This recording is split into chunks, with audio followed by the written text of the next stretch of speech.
Hello and welcome to the TA Fit Mind Motivation Podcast, episode 4. In today's episode, I have Andrew Dixon, an old friend of mine and ex-teammate. Andrew's a professional rugby league player by trade for over 12 years now, currently playing for Toulouse Olympique. His previous club was Toronto, which we spoke in depth about, and about his views on the whole situation, what happened.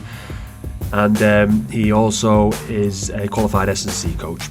The reason I want Andrew on the podcast was twofold, really. First of all, he's a professional athlete for over 12 years. Also, to talk about his educational experience. Like me, Andrew went to university and managed to get a master's degree in strength and conditioning coaching. So I want to get him on the podcast to talk about a little bit more depth about how he acquired that and his thoughts on strength and conditioning and training in general. But also how he balances life itself, not only to be able to compete at the highest level for 12 years and play in some of the best teams and some of the biggest stages, but also to be able to balance that with his academia. It's just interesting to me to find the root cause of why he wants to do this, why he's motivated to do this, and just to delve deeper and to understand the man a little bit more himself and to share that with you. So without any further ado, here's me talking to Andrew Dixon.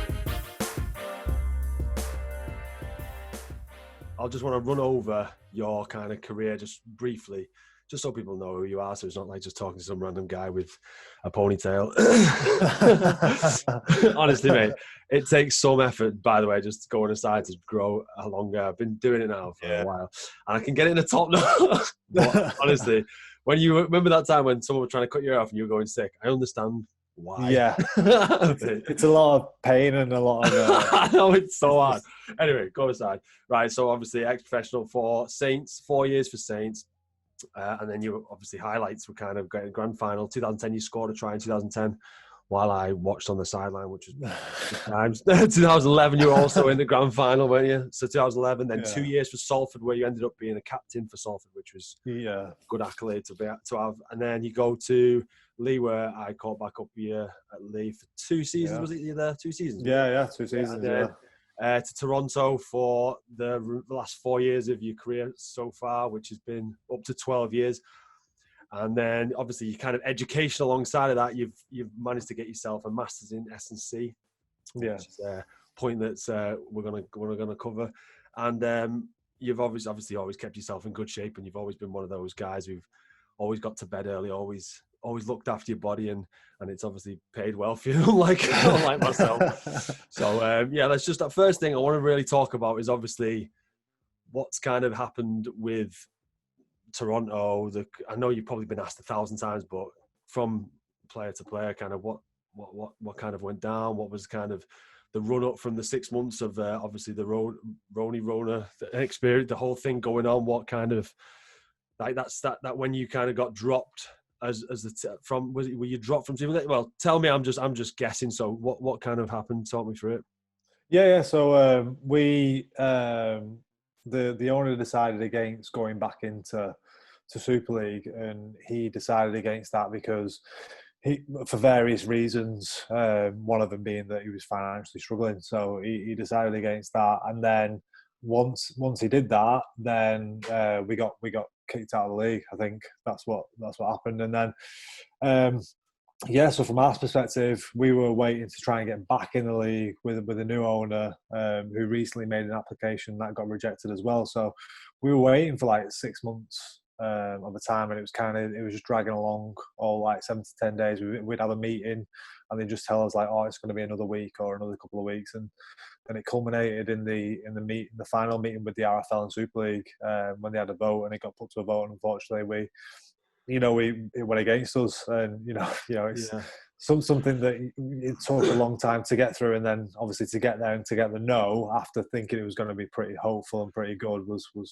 But let's revert back. Let's go back to like kind of I signed for Toronto, but never obviously got to play because of my leg and whatever. But being one of the first like pioneers to go and play for a club that was across the Atlantic and doing something different, like what was kind of your thought process to that, and what was that experience like, kind of being a bit of a pioneer, I suppose, for the sport? Like what was that like? And obviously playing with players like Sonny Bill Williams, and obviously playing back with like players like Ashton Sims and those kind of players? Like, what was the kind of, instead of going negative, let's start with like the positives of what was it like being at Toronto? Yeah, it's unreal. Honestly, like I don't. Have you ever managed to get out to Toronto on No, mate. I holiday? was going like because I was just Yeah, unluckily I got injured at that time, and then it got yeah. never No, materialised. a lot of people haven't gone to Canada, and it's not on a lot of people's, radar. Canada, to be honest, it wasn't on my radar. Like I always thought of America, I thought of New York, I thought California, and all those things. And Toronto was never on my radar, and neither was Canada. Before I signed for Toronto, I actually went on a bit of a holiday around there, and I saw some unbelievable sights in Canada, and then that just completely sold me to go because Canada is an unreal country. Like if anybody ever gets a chance, go to Banff, go to Calgary, go to Toronto, go to Ottawa. It's just an unreal place. Like there's so many sights to see and so many breathtaking places. Like it's probably the last frontier. Like the everything there. So that really inspired me to go set rugby up there, where it's never been done before, and that's what I wanted to do. And I know that you had Liam on recently, and I'm guessing he was the same. It was kind of like at the beginning there was like probably 8 or 9 of us, or maybe 10, who had gone from Lee at the time, and we were all just kind of like new, doing it as like our mates and stuff like that, and we were kind of like building something. And for me, I've always played at traditional clubs like Saints and Salford and Lee, like you mentioned, and you're kind of standing on the shoulders of giants because the people that have come before you and won things and things like that. And I wanted to be the first group of people that people are standing on the shoulders of. Do you know what I mean? That makes sense, and set the culture and set a way of playing the game. And that was something that I was definitely interested in. But yeah, it's an unbelievable city. There's definitely a thirst and a passion for rugby league there, and it's such a shame that it's gone the way it's gone, because there's so many fans out there that legitimately 10,000 fans. Like people think there's cardboard cut out. They're not. There's legitimately 10,000 I saw your Instagram post just cutting you up the little bit that you did, and then like showing the first year and then to the last year. The crowd's just absolutely packed, and you don't get that. You go to look at Wakey, you look at like some of the traditional clubs. You don't get that anywhere. You know what I mean? So. And also that like the expansion towards this New York side, and there's like things that are actually bubbling under the surface that it could be potentially a massive thing for the sport. But like, so why? I don't know why Super League would do it. I know probably controversial, whatever, but it seems daft. I know there's a lot of things, there's a lot of elements that we don't know about, or I don't know about, that goes into it, like the traveling, all these things that obviously. I don't know, welfare of players, but I don't know. There's got to be hundreds of things that the reasons why not. But then the positives must outweigh those benefits for the sport for the sport to carry on, because it's like with all. Well, I just saw another thing with like Greg McNally the other day, like posting like, "Oh, please share my video of my highlights from 2020 to 19 to 2020," which is like it's heartbreaking, really. A class player like Greg, and he's having to share something on social media to try and get his reps, because that's how the way that rugby league is. It's like, if once you dropped, and there's no support anywhere. So it's mental. It's actually mental. But like I was saying, I think carry on what you were saying. I mean, like the development of the sport over there. Like, what was it like to be in the Toronto? We were around those fans and them developing and growing over the years. Yeah, it's amazing because their experience of sport is they go to a Blue Jays game, a Raptors game, a Maple Leafs game, and they go to those games, and the guys playing the sport, there's people playing those sport, there's individual athletes on like $20 million Canadian dollars a year, so they'll never ever get to get in contact with that guy, speak to him and things like that, so they don't get that experience. And that's where rugby is completely different, because once we finish a game, we are the average Joe guy. Like we would get on a city bike, like, which is literally the electric bike you can pull out of like a stop. We'd get that. We'd ride down King Street on our bikes, and people would be like shouting at us, waving and stuff like that. You're riding down the middle of King Street, but you wouldn't see someone from the Raptors or the Blue Jays do that. You know what I mean? It just wouldn't happen. And I think that's what they loved about it. Yeah. The fact that they had that contact with us. They could go, "Oh, why did you do that today in the game?" Or, "What was you thinking there?" Do you know what I mean? And they can literally get their one-to-one time with us, like straight after a game. And that's what I think they loved about it. And like it was good for us because it's rugby, isn't it? It's not like any other sport. You're just a lad, aren't you, from Warrington or Airlines or wherever. You're just a lad, and it's not like you don't get paid millions, and you've got to be humble to play rugby because that's a sport, isn't it? If you don't, you will get humbled by somebody running over you or something like that. Something's going to happen. 100%. But that's what they loved, and there's definitely a real passion for it out there. And it was great to see kids coming in towards the end, and with the Raptors and the Blue Jays and stuff like that, they only come in halfway through the game because the games are so long. They only come in. So at the beginning with us, they started coming in halfway through the game. But in League One, the game would be over because we'd be winning by like 30 points, and they'd be like, so then that's when they started turning up for the national anthems and stuff like that, and that's when it really started taking off. But honestly, mate, it's an unreal place, and it's such a shame, but I'm hoping that they set up some kind of North American league because I really do think that there is a passion there for it. And if it's not right for Super League right now, then that's fair enough, and that's Super League's decision. And I do think that hopefully that North America make their own league and they go, right, okay, we're not going to let this stop us. We're gonna make our own league because the people want to watch it out there. Yeah.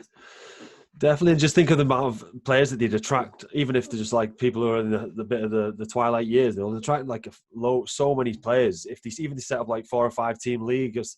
But then isn't he say there's a statistic I was reading the other day that's saying it's the fastest growing sport in America, and at the minute. Oh, I'm not sure. I know that rugby union does really well. Yeah, okay, rugby maybe might have read. It's the fastest growing sport in America. So like, if there's that kind of traction for it now, there's got to be like. It's tough to let it just fizzle out like that. So what do you think? What do you think? Like, is the future for the club, or is it gone? Is it completely gone now? I don't know myself. Is it completely gone? I think so. From what I'm concerned, is that's it. It's done. But I don't know. I honestly don't know. I'd love to see Toronto there. Like, obviously, I was one of the ones that helped build it, and I'm really passionate about it being there. But I honestly don't know. But yeah, like you say, if you've ever watched Hard Knocks or anything like that, any of the NFL programs, literally in the NFL teams, they get 70 players of that, and they get a practice squad of a few players underneath, and then that is it. Once you're done from that, you cut. There's so many athletes out there who don't make it to that stage. There's such a pool of talent that rugby can definitely pull from, and they're definitely enthusiastic for it. Yeah, and like the kind of the difference between the skill level that you kind of develop as a rugby league player opposed to an NFL player is obviously, but that can be taught. That could be if you're a general athlete anyway, you're going to be able to pick up some absolute class players when you're in those kind of circles. Especially like you said, they're all trained to a certain level and they're just completely dropped. So like it's a perfect sport to people to lead into, like So I just want to go back on like kind of your kind of highlights of what you did in your career so far, and then going from what's next for you in terms of rugby, your goals, like what you're going to go, what do you want to pursue now, obviously having this like terrible year, and what's happened with you and obviously the sport, because obviously playing with you're like one of the most consistent players I've ever played with. You just like always there, always fresh, always ready, just 80-minute man kind of guy. So obviously there's got to be something next for you kind of thing. Obviously you were an S&C assistant at the time as well, so obviously kind of what's kind of next? Definitely. Yeah, the highlight. The highlights of my career, obviously the 2 grand finals and scoring that one. Like I'll never forget those. But as I've got older, I've really enjoyed getting promoted with teams. Like, I've really enjoyed that because it's like you're almost like building something with the team and getting promoted, and that's definitely something that I saw with Toronto, and obviously in 2016 with Lee as well. But I wanted Lee to stay in Super League because I'd help them get there.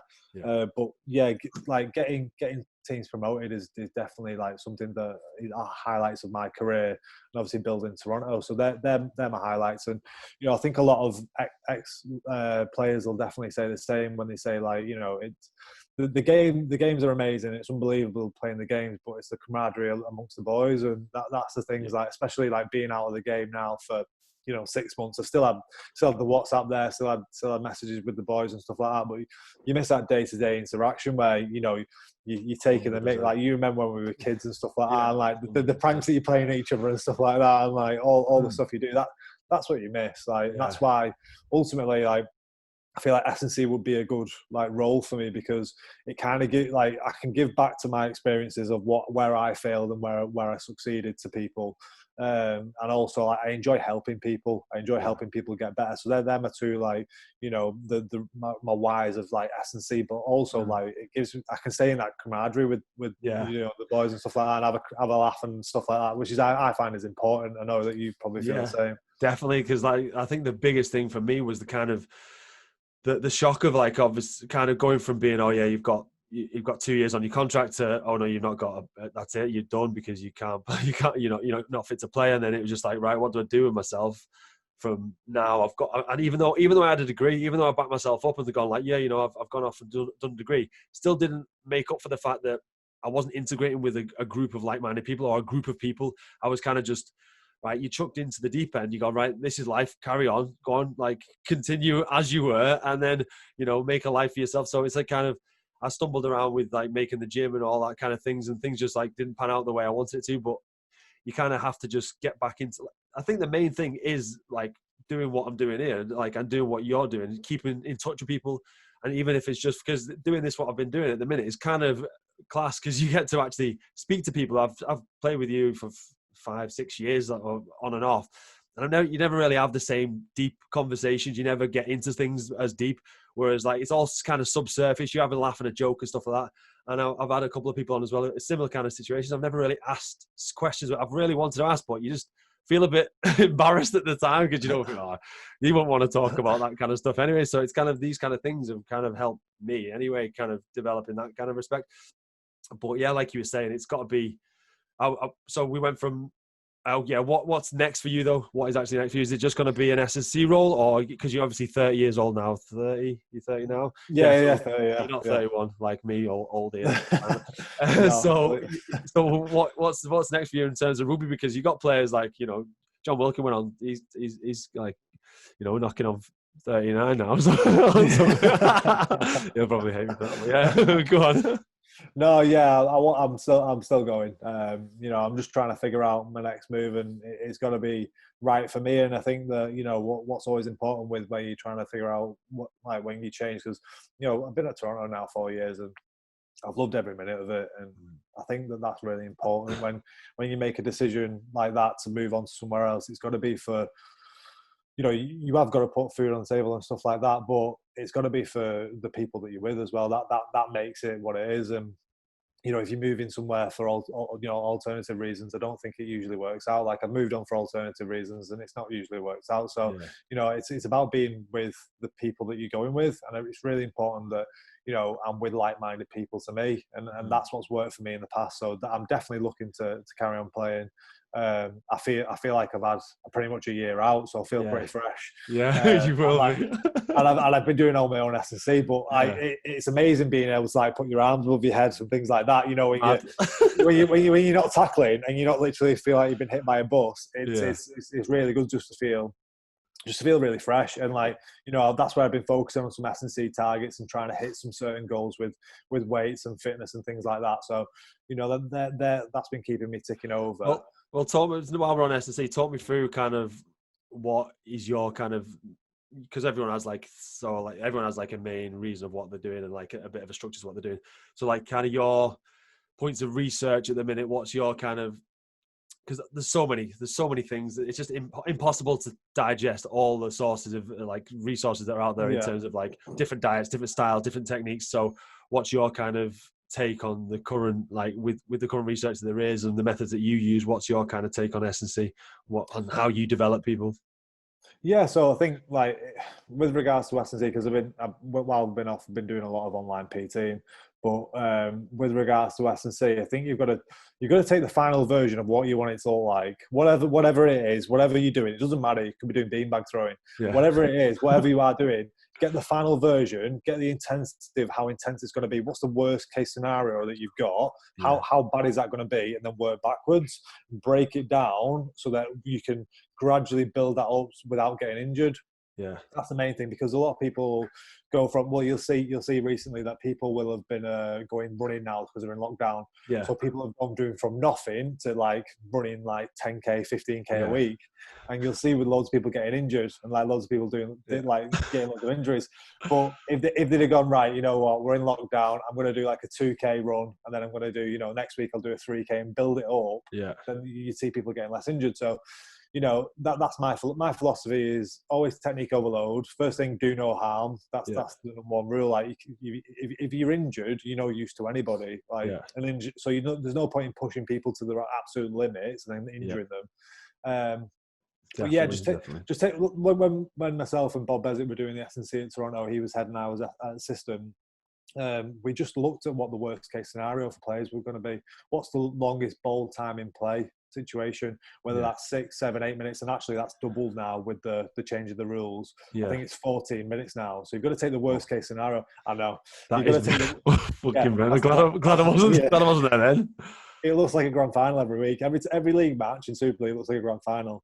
But yeah, you've got to take the worst case scenario, and then you've got to prepare people for that and gradually build the capacity to deal with that load, and then make it in a way so they don't get injured when you build into that.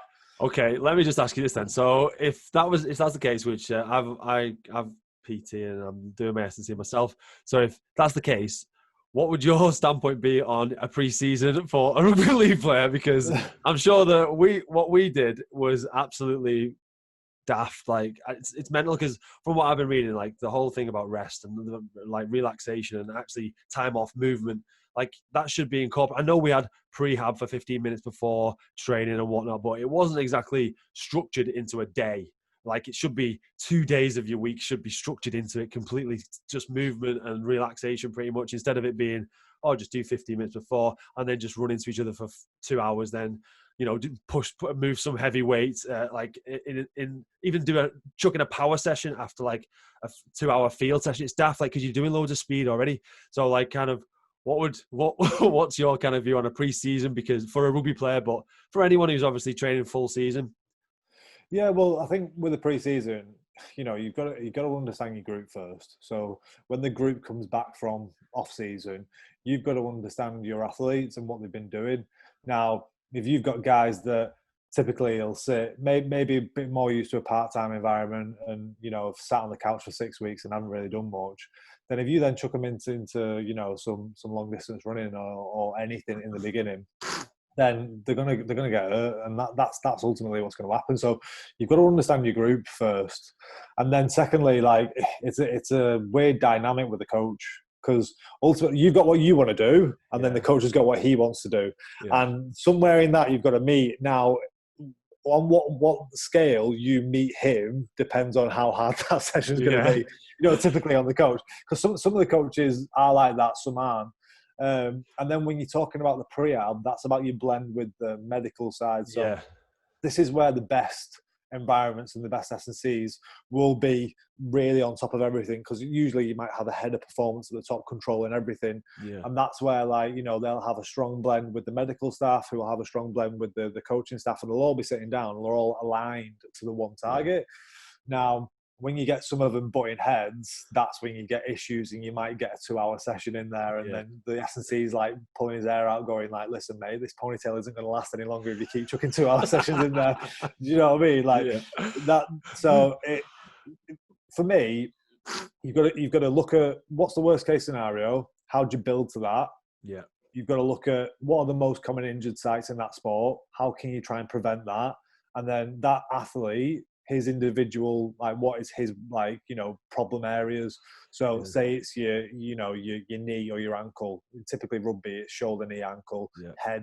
You know, it is concussion. Concussion's number one. So like, it's like, right, we're going to do loads of neck strength. You know, we're going to do you know, certain shoulder exercises, keep range of motion, keep strong, and then put specific markers in place that if players dip below a certain threshold, that their training's altered, and that's ultimately how I would attack it. But like I said, you've got all these dynamics in there from coach, medical, and S&C to play with. And then when obviously, I think the biggest kind of, well, not the biggest issue. Well, it was actually because one of the biggest issues in teams that I've been in is kind of just broad brushing the whole thing, broad brushing, like splitting forwards into backs. There's like a compartmentalization of even forwards. There's like there could be 3-4 groups within forwards. Never mind just forwards and backs. There's like obviously you've got your more athletic backs forwards. Sorry, you've got your bigger forwards. You got your props kind of. Like you've got to like take the body types, body composition into consideration as well. I think that I suppose time was limited. You had loads of factors that it was a problem. Like you got time, and sometimes you were playing part time, sometimes you playing. Obviously, most of the time we were full time, but like to get everyone together, to get a structured session together, I suppose it is quite hard with the resources and the money that rugby league has or had. I don't know. Like obviously, it must be getting better now as obviously things are getting moving forward, but. I think like the bet. You'd like to think so.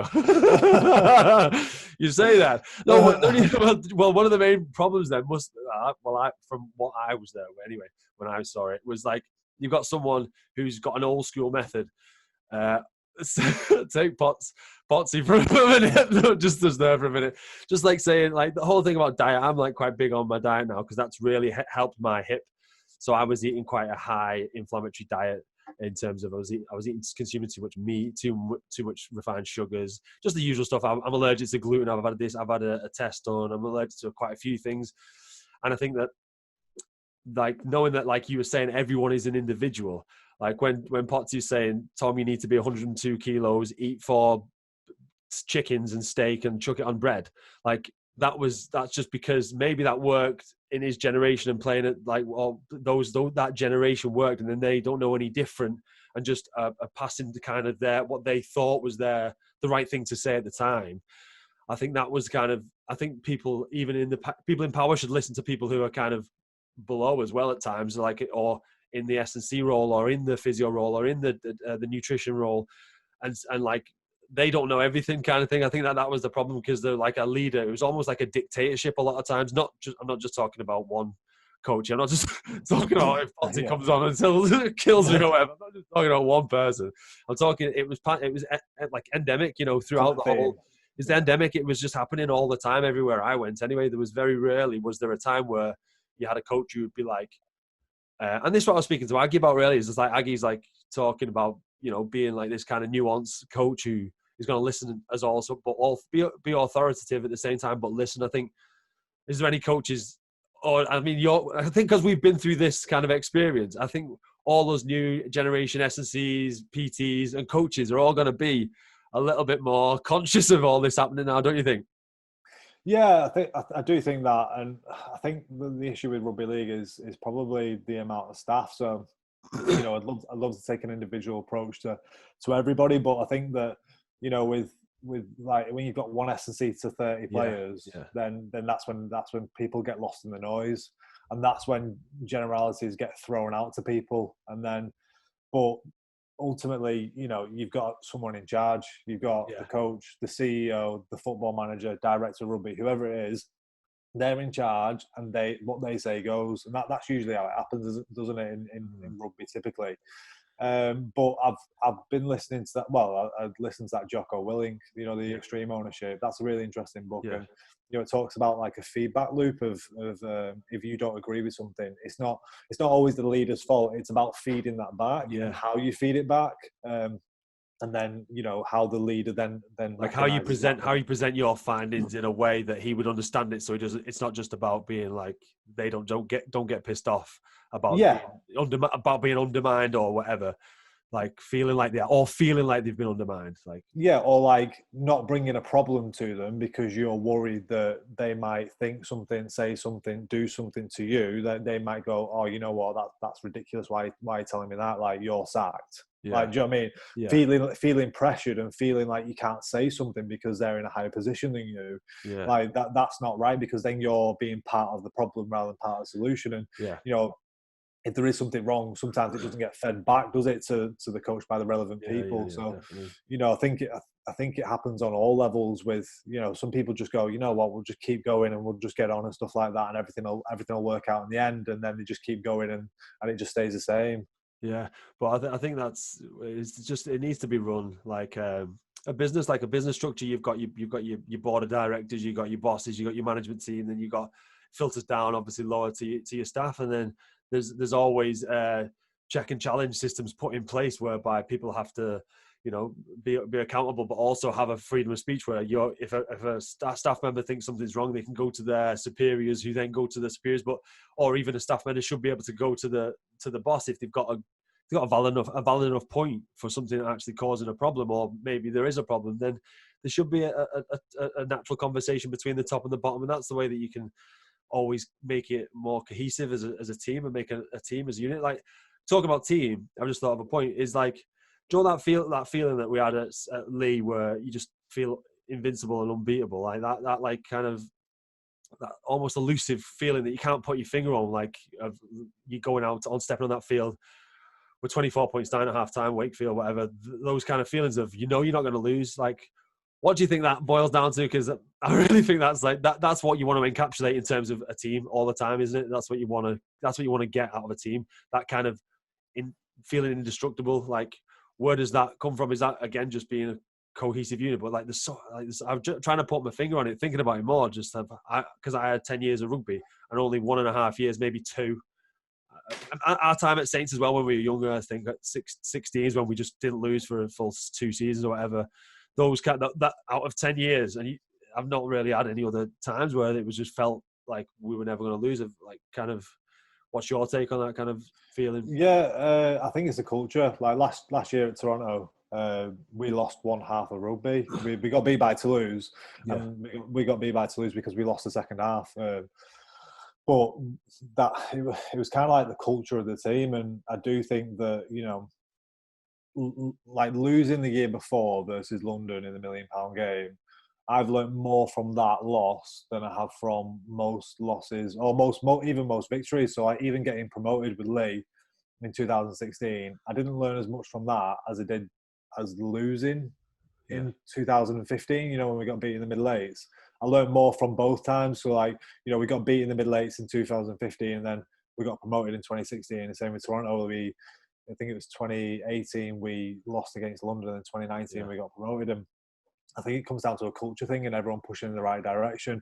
And I think that happens through an event. I think that happens through something happens within that team, where there's a certain event where the team goes, you know what, it's me and you, and we're in this together, and there's nobody else. No one else is coming to help. It's just me and you. And if we don't do it, no one else is going to do it. And it's almost like that culture between players of, listen, we're gonna pull in together, and no matter what happens on this pitch, we're together in it. And I think other sides sense that, and other sides, I was watching the documentary on Jose Mourinho the other day, and he was talking about making substitutions. And when the crowd goes quiet, and he's in an away game and it's the opposition fans, he'll make a substitution to like an attacking substitution. And it was so interesting that he makes a substitution based on crowd noise. But I feel like other teams can sense that in amongst a team when they're all together and they're all working hard for each other. Because when you take a carry, if you take a carry and you're 10 and 10 from your line and you get whacked by 3 of them,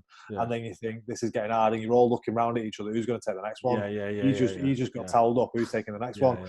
And then if you can work your way out of that set and start flipping the grind around and start then putting them on the 10 and 10, and then seeing what they're like when they're looking around at each other, who's going to take the next carry, then I think that's always the difference between sides. That like, listen, mate, I'm here for you. Do you know what I mean? Yeah. But then, like that having a camaraderie in the dressing room, like, that goes, obviously, I think that was for me, that's the main reason. But then also having the leader there in the dressing room and outside, is in like your coach and your assistant coaches, who there's no fear of like kind of being humiliated or failure. Like, obviously that you're gonna make mistakes, but there's like the system whereby you kind of go, you're not gonna get like publicly humiliated in front of the team if you do something wrong, because if you're all in it together, why should you be victimized, marginalized for something that you've done wrong, trying to help the team? Like, I think the biggest point for in my time, I think, like, being at Widnes, I think that was where there was almost a fear of like doing something wrong. Obviously Widnes were terrible at the time. There was just like they couldn't buy a game, but it was like if you did something wrong, there was a video session whereby the next day where you would just get pulled in front of people and just get absolutely like that was it. You would just then your head. Well, for me, my head was gone for like 3-4 games after that because that's it.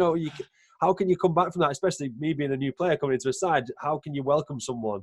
Or that's for me in my personal experience. But like anyone, if you're a younger player, like when we were coming through at Saints, like as a younger player, I think it's really important that you have that kind of feeling of just it's all right, like to make mistakes and to learn from them.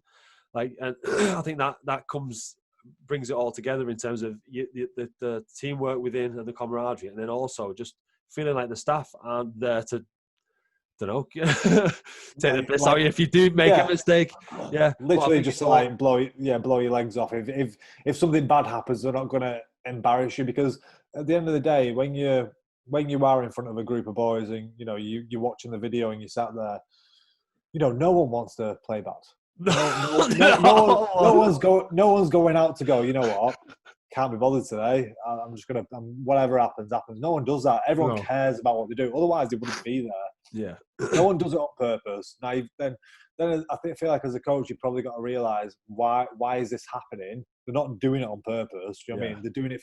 Something's happening. Either they're not good enough, or there's something wrong with the system.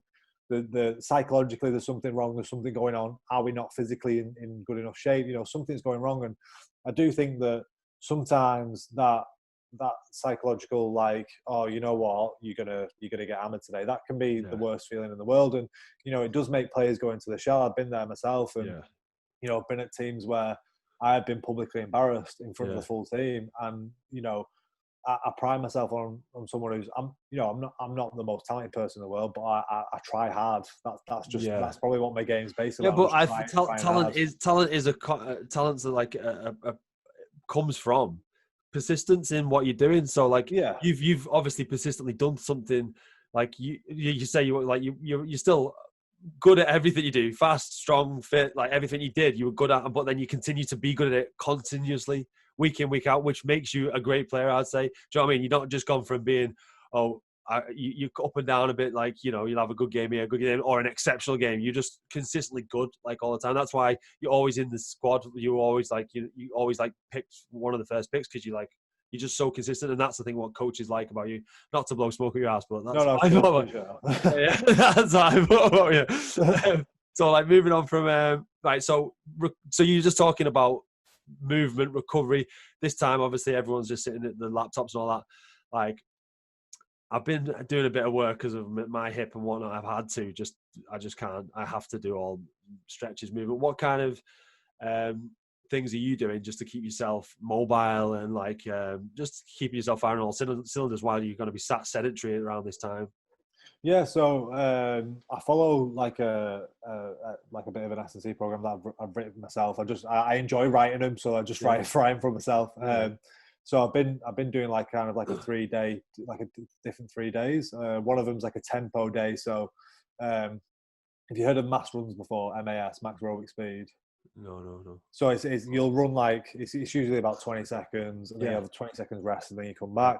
Now with tempos, you get double the rest, but you actually run quicker because you're getting more rest. You can hold a higher pace for longer. Yeah. So there are a lot of benefits to tempos. I've used them for a few years. I was introduced to them by there's a guy called Rugby strength coach, and then John Kelly, the conditioner, employed him into the training program. Yeah. Me and Bob put him in the first year at Toronto, and then John carried it on. And I've used them. I love them. I think they're great for aerobic capacity. And then you just gradually build them up. It's usually 100 meters, 20 seconds, 40 seconds. It's a rolling 60-second clock, and then you progress it through the week and through the weeks, and then you can go from like 4 runs twice to 5 runs and 3 sets, and then you increase it up, and then you gradually, you start doing some upper body work with it as well, like some bear crawls and like alternate stands on your shoulders as well, just to prepare them for contact a little bit. Yeah. So I've been typically doing that, then like a fartlek run, and then some speed work on different days. That's my running.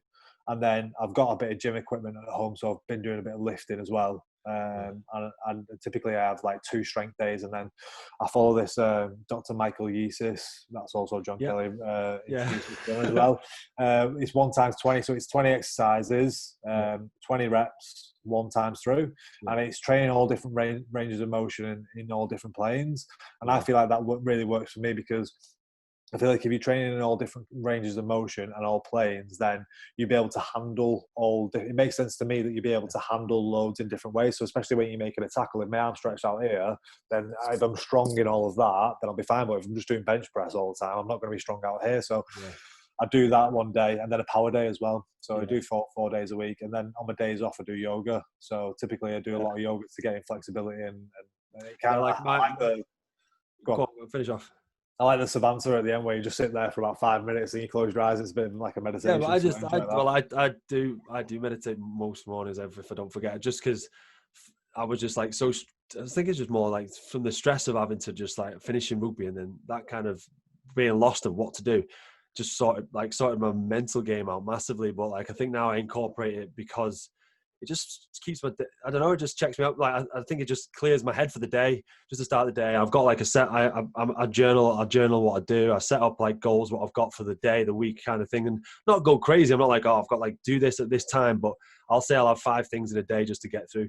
And if I don't like get up and you do your meditation, I just feel as if like you feel a little bit scatty, but that's just kind of what I've kind of started to do, and it really does help. But like you, I have a power day. I have a down day. I usually have 2 aerobic days because I'm training for triathlons now. So I'm trying to increase. I saw that, the 135K one.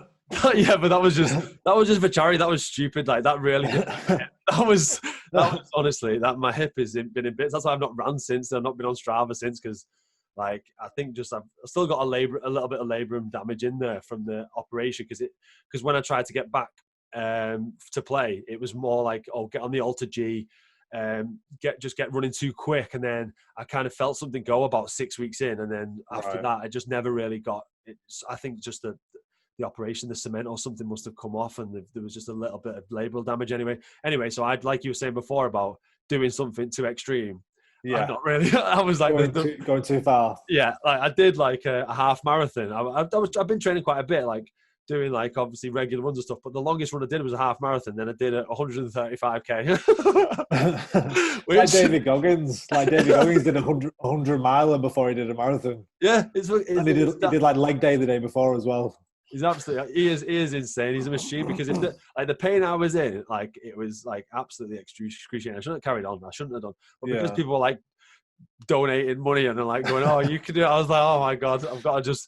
Like, honestly, the state I've been in for the last 2 weeks is awful. Absolutely ruining yourself. Honestly, ruining myself. I'm not going to do that again. But my mate Dyers, who was on the podcast, he's like does ultra marathons, so I just did it with him. Right. But he's just built for it. You know, like we're tall, we're big, we've been playing rugby. So, but he's just got little legs. It's just amazing just to see that he could have turned around and gone again. Like, just because your body's just built for something.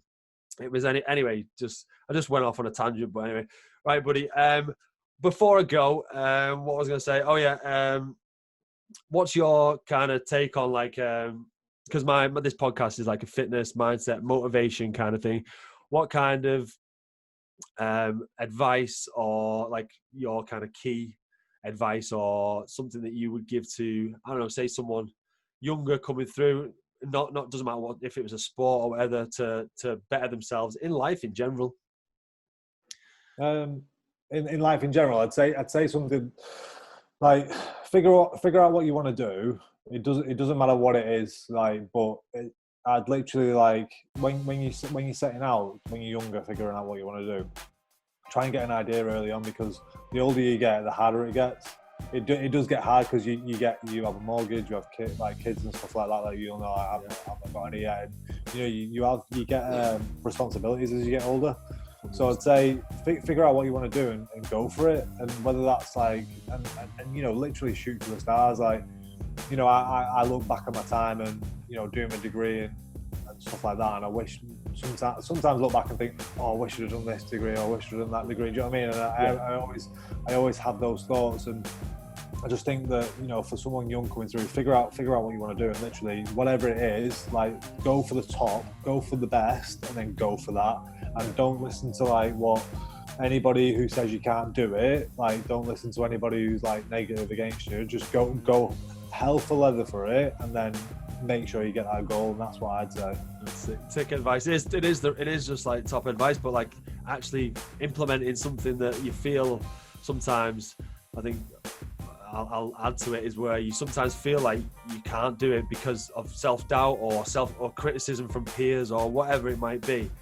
Just like, don't listen to anyone. Like you said, don't listen to what anyone has to say. Just keep doing, keep moving, keep getting in the right direction. You will get to a point where you're happy with that point, and then you might change course. You might find another plan or another route, another goal, but at least keep going towards that goal. Yeah, definitely. It's been mint catching up anyway. It's been really good. Yeah, It's getting to an hour now, and I don't want to keep it going over an hour. So, bye, buddy. That was absolute gold advice there at the end from Andrew. It was great chatting to him, great catching up with him, and I wish him all the best at Toulouse this coming year. Thank you all for listening. I hope you all got something out of that. There was a few things that I missed out going into diet, nutrition. There was loads of things I wanted to cover, and after speaking to Andrew afterwards, it's just there's so much more you could talk about. Just could have kept going and going, really. But that's it's good that we could obviously always meet up again, do this another time after all these restrictions are over. I can get a face-to-face, actually get some more ask him some more questions now. He's moved to a French club as well. It'd be good to talk about that. So thanks, Andrew. And up next we have Naomi Ogbita, who is a triple jump under 23 British record holder, and is training currently for the 2021 Olympics, which was postponed and moved back to Japan. So we get into a lot of depth about why in general the Olympics was cancelled, obviously due to the pandemic, but then what's the situation going forward from now on, how they're setting up and prepping for, this is the GP team, how they're prepping for the 2021 Japan Olympics, and what they are doing to try and make sure that the event goes ahead as scheduled and as safe as possible, and what they're going to do about the crowd situation. Naomi's a very, very interesting young woman, and she's got so much ahead of her, and she's just absolutely brilliant to talk to. I absolutely love this episode. So tune in for the next one. I don't know how long it's going to take to edit episodes because it's not my forte. I'm just learning as I go along, so bear with me, but I will get the episode out to you as soon as possible. Thank you all for listening, and I'll see you the next time. Bye.